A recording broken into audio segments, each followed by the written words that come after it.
প্রধান আলোচকের আগমন চরভাঙ্গার পক্ষ থেকে নারায়ে তাকবীর। মাশাআল্লাহ, আমাদের মেহমান চলে এসেছেন। আমি আর কথা লম্বা করবো না, এখনই শেষ করে দিব।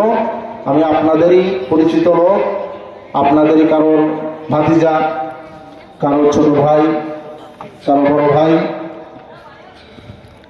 যে আলোচনাগুলো করতেছিলাম, মসজিদ নির্মাণ করলে লস নাই, কি লাভ আছে? তো কি লাভ? জান্নাতে বাড়ি পাওয়া যায়। কি পাওয়া যায় ভাই? জান্নাতে বাড়ি পাওয়া যায়। জান্নাতে বাড়ি আমরা পেতে চাই তো। বাদশাহ হারুন আর রশিদ নাম শুনেছেন?